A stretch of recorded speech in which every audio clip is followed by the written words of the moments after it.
So today we are going to start the morning with a little bit different setup. I'd like to call on stage the following people: Catherine Jestin, Gaia-X Board of Directors Chairwoman, Ulrich Ahle, Gaia-X CEO, Roland Fadrany, Gaia-X COO, Pierre Gronlier, Gaia-X CTO, and also Sáez Domingo, President of Gaia-X Hub Spain.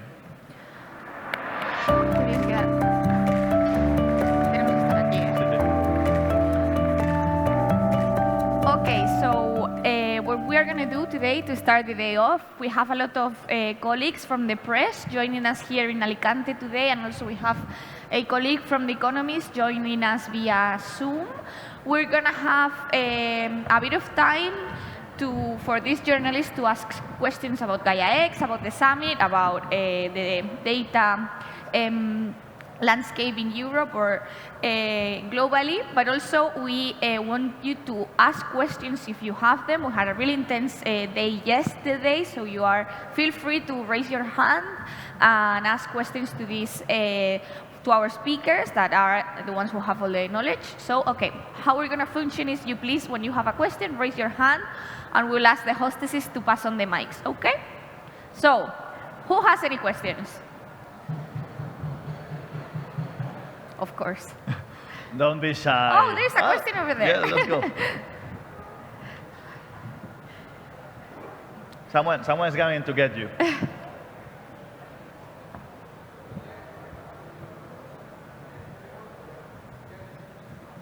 When you ask a question, it will be good that you introduce yourself as well, if possible.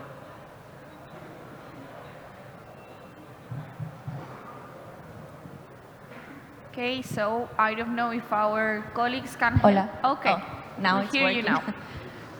Okay, so for Pierre yeah. Sorry, if I'm not very well pronouncing your last name, I'm so sorry. Pierre Gronlier, maybe. Okay. So I have this question: like, what's the advantage of advertising Gaia-X conformance service through the federal catalogs? Thank you very much for the effort to pronounce, so Pierre is good. One of the value to publish your services through the federal catalog is that you make your services available for everyone else. By everyone else, you still have the control of with who you want to share those services and data offering, but that's a way to advertise and then monetize your data. So through the federated catalogs, you are able to make your offerings, to be very global, services and data products, visible and discoverable. Okay, maybe more questions. Thank you, Pierre, for the answer. Journalists, we know that you are here in the room, so don't be shy either. But if there's any other question, I see. Okay, Paki.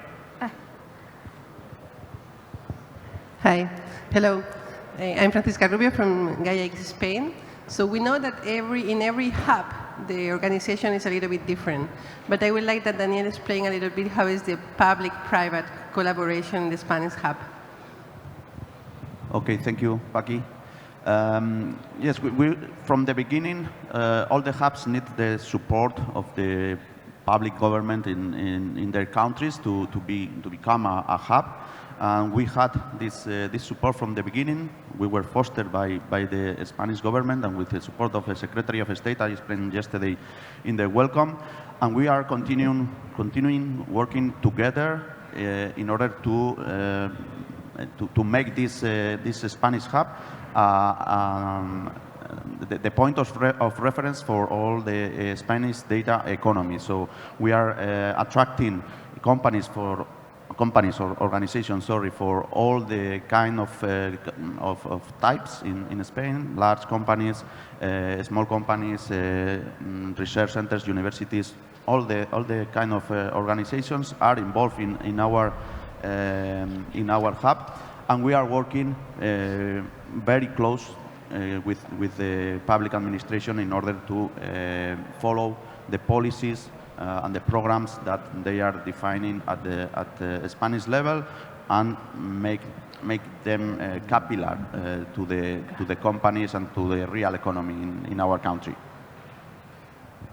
Thank you. Thank you, Daniel. So, do we have any more questions? We see, I didn't realize there was already coffee there, so there's a lot of people drinking coffee, which is nice. But do we have any more questions? I know Alberto has one, but before he does... Indeed. Okay, go on. Yeah, I would like to know, so since we were involved in the creation of the Gaia-X Hub Spain, how are you ensuring the collaboration of all the Gaia-X hubs that are in the European Union? I mean, whether you can say something about that.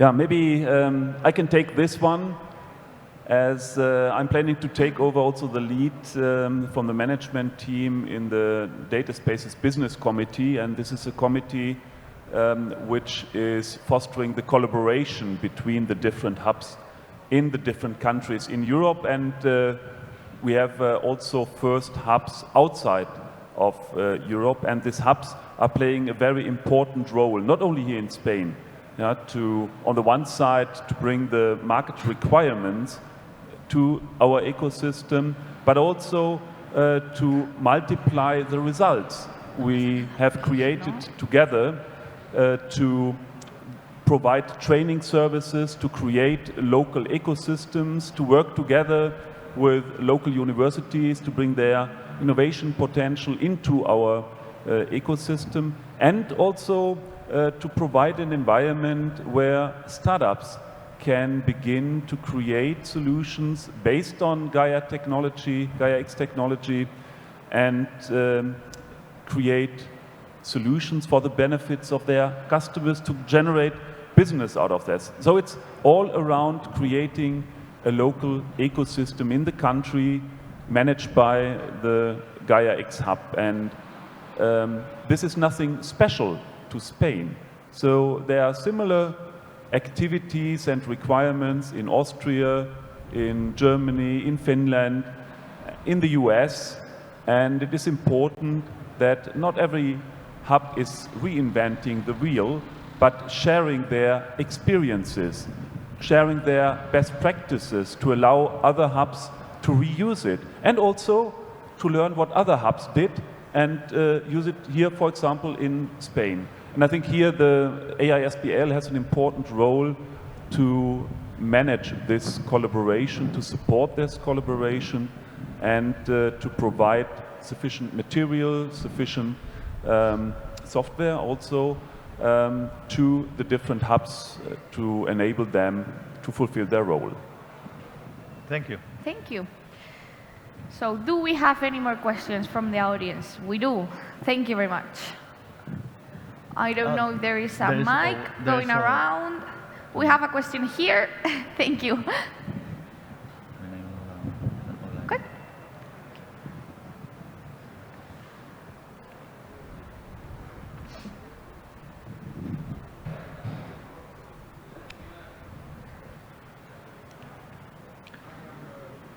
I'm Philippe Kaz. I'm part of the Gaia-X United States framework. And my question was, in April, we supported Catena-X during our Intelligent Infrastructure Conference to launch in the US. And I was wondering whether we're going to keep doing this at the Lighthouse Project, like helping the Lighthouse projects establishing themselves in the US, or whether we're going to have a strategy for Gaia-X to actually enter the US market. Yeah, maybe I can take this also. As explained yesterday, and maybe I can just reuse, if I may take... Yes, of course. No danger. One or two slides from yesterday, if you allow me. It works. And let me start here again with our vision. And our vision is to enable trusted, decentralized digital ecosystems here in Europe, but also outside of Europe. And the mission to enable this is creating the de facto standards aligned with European values by developing a set of policies, rules, specification, and a verification framework. And all of this will be implemented by the strategy I explained yesterday. And here in the third column, the globalization strategy is very important, because I am convinced, we are convinced, that an approach like Gaia-X, based on European values, will still only be sustainable and successful when it is accepted and adopted on a global scale. Therefore, Philippe, thank you also for your engagement in the US to help us to bring Gaia-X to the US. And we together joined this event in, when was it, April, May, in Austin, together with Catena-X, where we started to discuss the adoption of these technologies with the American automotive industry. And we saw really open people willing to collaborate here, and people who saw the necessity to do so. Because especially in the automotive industry, we have global supply chains, and these global supply chains need global solutions. So therefore, definitely it is our strategy, our ambition to further develop the adoption of Gaia-X-based solutions outside of Europe, also in the US. Okay, so, sorry. I would like to add one thing. When you yesterday we had two very important panels that emphasized that strategy. First was a panel about international manufacturing and value chains, and we had a couple of European companies here, but we also had Doug Ramsey here from the US, and we had Nakashima-san from Japan, and it was very clear that those the hashtag is gone, that those value chains need global support, but they need a common framework. And we had another session at the very end of yesterday where we also demonstrated where compute power can come from, because as Pierre and I tried to explain in the morning session, we have a very lean footprint to enable compliance and trust on any stack you want to use or you're using today. And I think those two components, the technology component and the openness for global value chains, is really what will make that successful.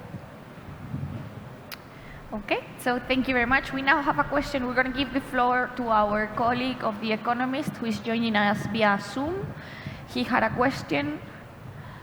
You can just open your mic and we'll hear you, I think. No? No, he doesn't have. But is he there? Oh, he left. Nice. So does anyone else have a question? Okay, we have a question over there. No. Raise your hand or stand up so that they can see you. Yes, thank you. Is that... yeah.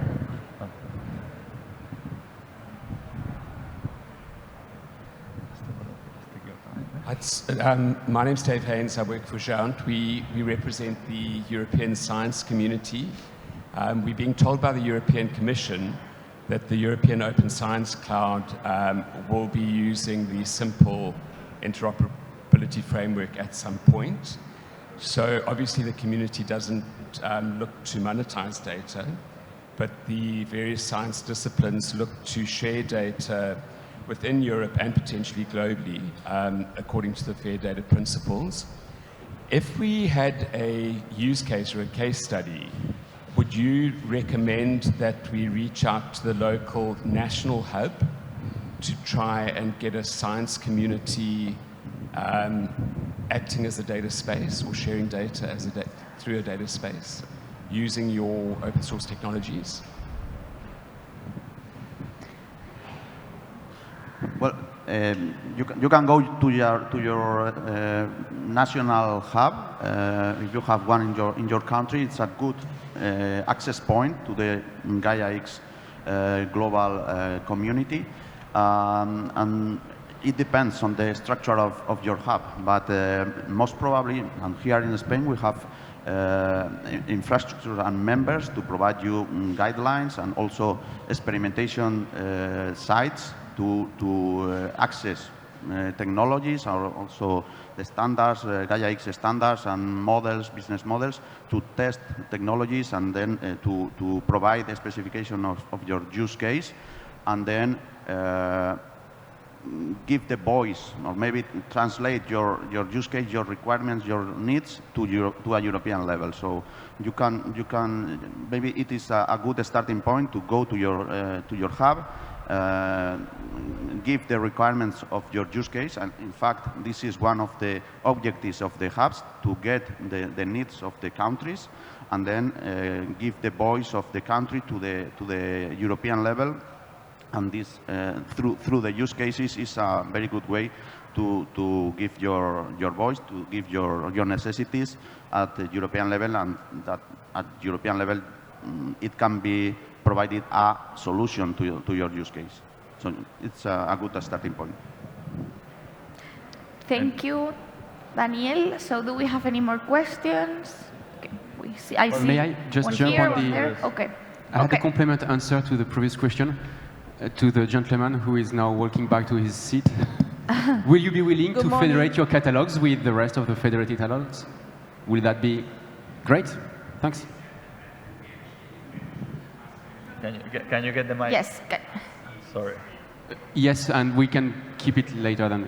Yeah, and I see that Red Eris is already working with the Spanish hub. I know SURF is working with the Dutch hub. And we work through the national research and education networks like SURF and Red Eris. So we can actually do this exercise through them. Thanks. Okay.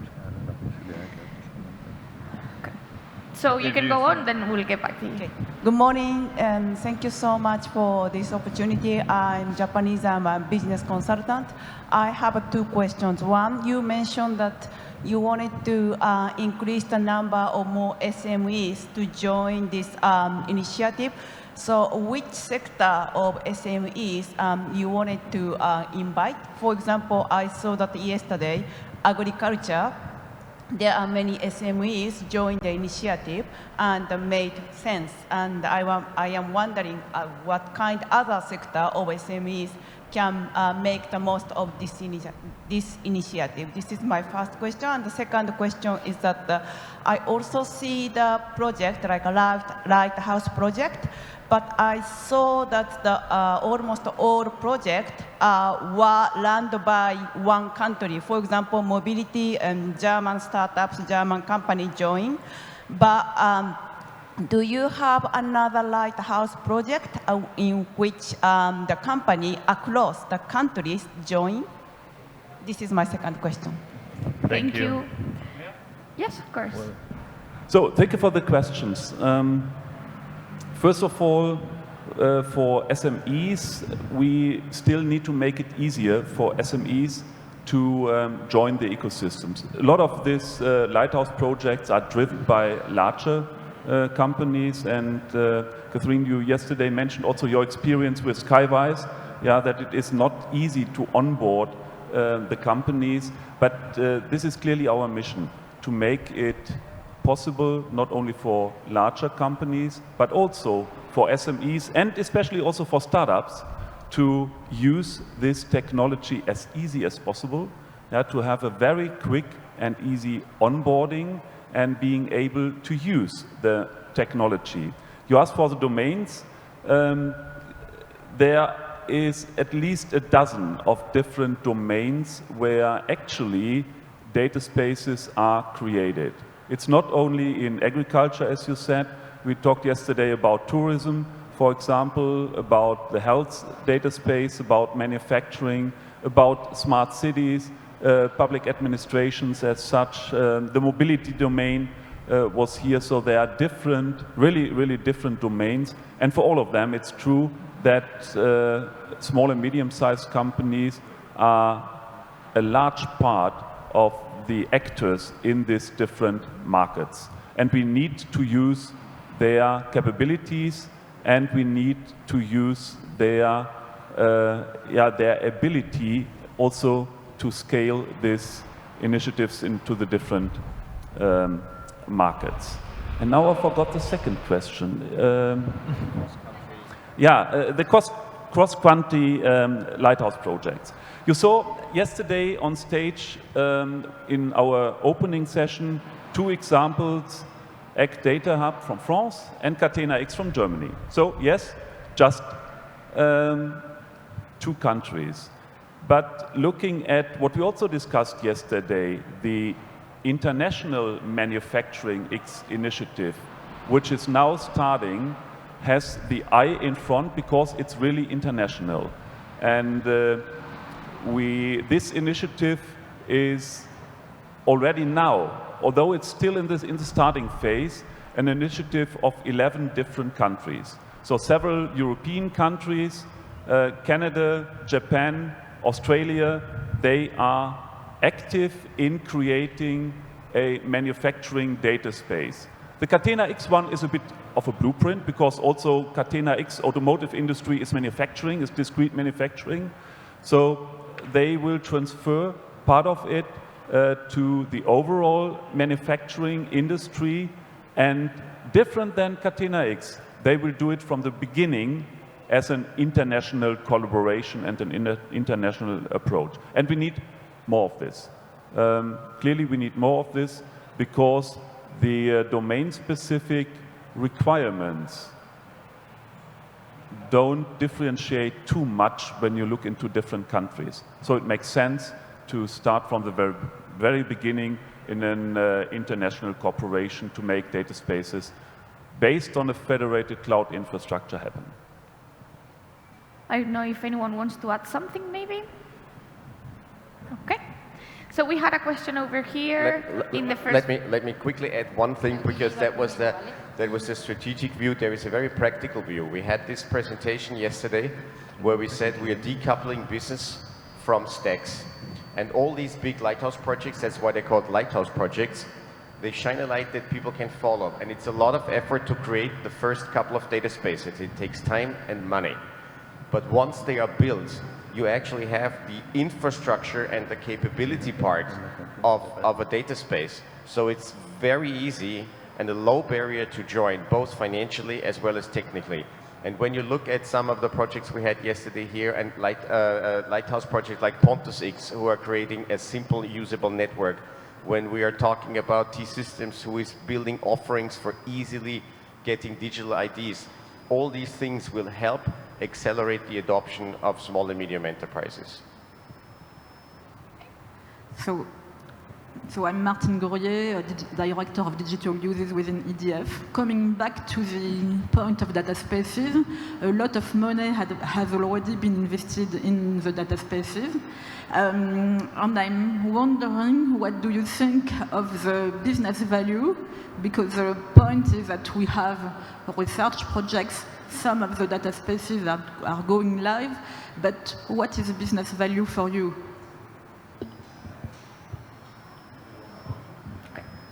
Maybe I can take this one, just with example of the projects that we are in the process to launch at the moment. There is a clear business case behind it. So we are not creating a data space for the sake of creating a data space. There is concrete business cases behind it. If I take the example of Skywise, if you talk to the airlines, all of them mention savings in the range of hundreds of millions of dollars on just improving the efficiency of their fleet and better usage of it.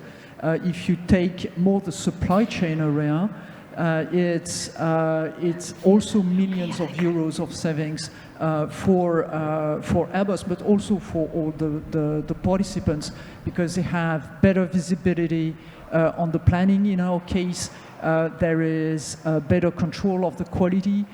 There is better efficiency, basically, in the collaboration between the donneur d'ordre and OEM and the suppliers. So it's not, I would say, just a technical thing. There is concrete business cases, and I was discussing this morning with Uber, we are launching through the Gaia-X Institute a study with the universities that will review all these business cases, and both AG Data Hub as well as Catena-X and the existing data spaces have agreed to share that data and their information to enable that study that will demonstrate the value of the data spaces for the businesses. And again, what we are looking at is really to create value for all the members. So there is the users, there is the providers, there is the association, and everybody. There is the big businesses, there is the smaller businesses, and all of the members need to find values in their participation to Gaia-X and to the data spaces. Also, if I may, I can explain an example or a template that in Spain from the government and the data office has been defined to design a use case for data spaces, and it's a very complex and very, we can say, long survey or long set of requirements that a data space need to follow to be considered a data space. But it is very important and very detailed because it is going to the business value that is providing. Not everything can be a data space, or maybe we cannot use this concept of data space for everything. But for some cases, when we go in details, we can discover which is the real value, which are the stakeholders that need to be involved in the data space, and we can define the role that each of the stakeholders have to play. And in Spain, we have this template. It's public, and I hope we can use very soon in different projects that will be running soon. Yes, of course. Martin, thank you for this question. There are 2 points. One is on the business case, so to be able to calculate when is the return on investment. So I need to invest 3 million. When have I earned enough from this to have an ROI in 3.5 years or something like that? That's important, and I think it's important also for our ecosystem, not only to present the lighthouses, but also to demonstrate which benefits the lighthouses are creating and to put it into figures. That's not an easy job, definitely not, but it is helpful. On the other hand, there are business situations where a change in the industry is not possible without data spaces. And let me take your industry. You know, I'm coming from Germany. Germany decided to shut down the nuclear power plants, power plants, sorry. Nuclear power points, yeah. And we need to switch the way how we are producing, distributing and using energy from top to down. Because in the history, there were big power stations producing energy as much as there is consumed. And in the future, and I'm living in a small village, we are producing in the meantime 34 times of our own energy consumption by renewable energy. They're in a mix of solar, biomass, and wind. And only biomass we can manage, but we cannot determine or manage when the sun will be shining or when the wind will be blowing. So we need instruments, and data spaces are the instrument to enable to manage not the production, but to manage the consumption of energy. So very simple, that my electric car at home is loaded when there is sufficient sun or when there is sufficient wind. And this is not possible without digital solutions, without data spaces. And now calculate the business case for that. It's even more challenging, yeah, than calculating how much do I save in Catena-X, for example, when I don't need to establish a one-to-one connection between each partner of a value chain, but each partner can once connect to the data space and provide and use data. Okay. So still enough to do to bring this really into valuable business case calculations and demonstrating this. Thank you. So we are almost running out of time. Is there any more questions? We have a final question for our panelists, but is there any more questions in the audience? Okay.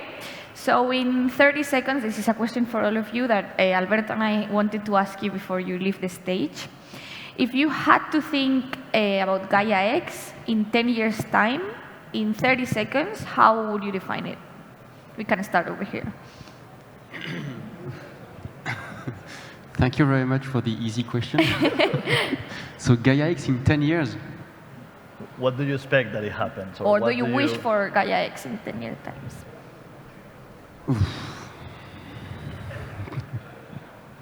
Success, of course, but not success for Gaia-X, success for the member of Gaia-X. To see something that we've seen with some of the IT services where IT now is almost becoming a commodity, and I wish that being able to process, transfer, store data will also be seen as a commodity later, so we can extract value out of it. Okay, I think that's a really good answer for that.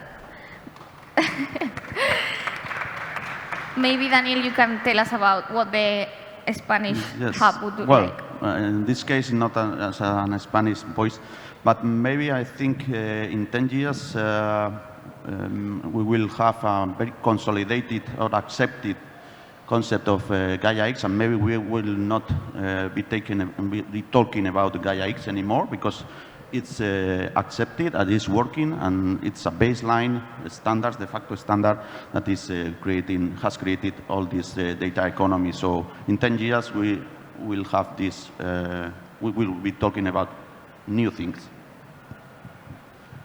I think in 10 years we will not talk about use cases anymore, because it will be as natural as using, I don't know, email or any messaging service.